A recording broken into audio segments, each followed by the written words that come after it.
Shabbat Shalom, everyone. Welcome to another episode of the Haftarah Drop. I'm Rabbi Michael Shields, Associate Rabbi here at Temple Sinai. This week's Haftarah pairs perfectly, of course, with the Torah portion Yitro. Parshat Yitro is that moment of revelation, thunder, lightning, a mountain trembling, and a single voice speaking words meant for everyone. But the Haftarah is an important pair with that because the Haftarah reminds us something else really important about revelation. That revelation doesn't always sound the same to everyone who hears it. Enter the prophet Isaiah. The vision that he brings is both overwhelming and unsettling. Isaiah describes a vision of God enthroned, surrounded by seraphim, calling to one another. Holy, holy, holy is Adonai of hosts. The whole earth is filled with God's glory, it says in Isaiah 6:3. Notice something subtle. Those seraphim are calling to one another.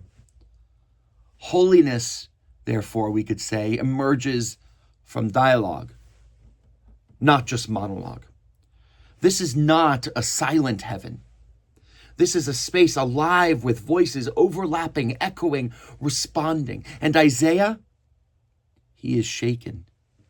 Woe is me, I am undone, for I am a person of unclean lips, living among a people of unclean lips.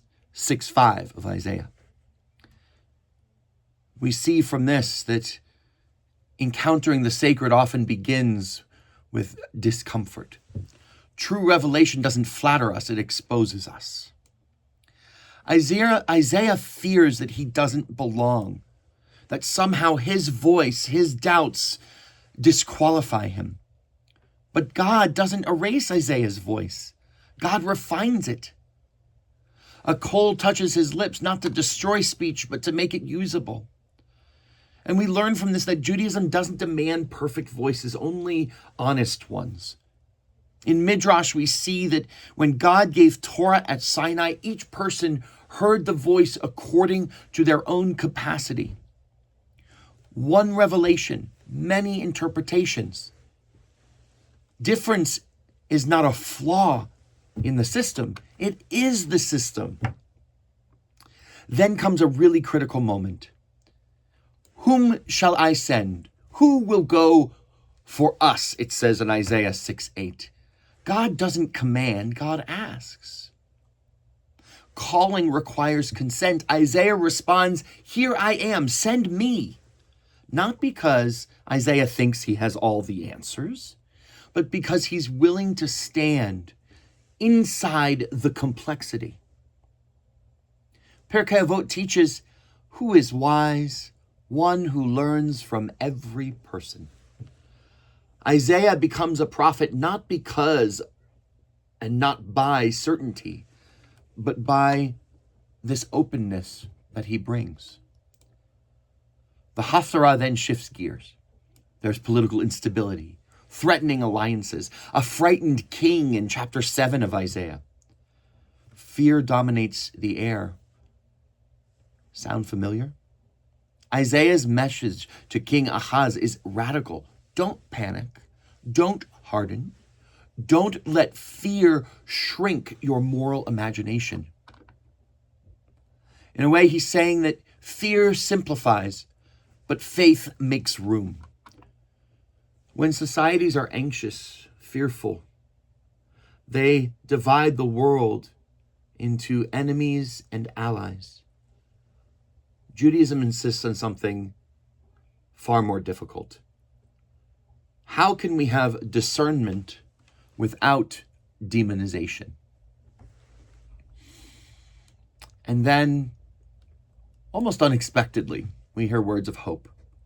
For a child is born to us, and his name shall be Wonder, Counselor, Mighty God, Everlasting Father, Prince of Peace. Isaiah chapter 9, verses 5 through 6. This is not triumphal power. This is leadership rooted in wisdom and peace. I think it really says to us that the Jewish vision of future is not louder voices, but wiser ones. The rabbis teach that peace is the vessel that holds all blessing. Without it, without peace, even truth spills and shatters. Yitro, the outsider, gives Moses advice. Isaiah, the reluctant prophet, finds his voice. Revelation expands when we welcome voices we didn't expect. A diverse community is not a problem to solve, it's an antidote. In a world addicted to outrage, Judaism offers machloket l'shem shamayim, disagreement for the sake of heaven. Not erasing difference, not shouting it down, but holding it with dignity. Sinai thundered, but it didn't flatten difference. Isaiah trembled, but he was still sent.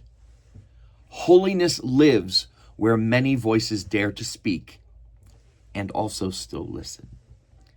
May we be a community brave enough to argue with care, to listen without fear, and to become an antidote to a world too quick to shout and too slow to hear. Shabbat Shalom.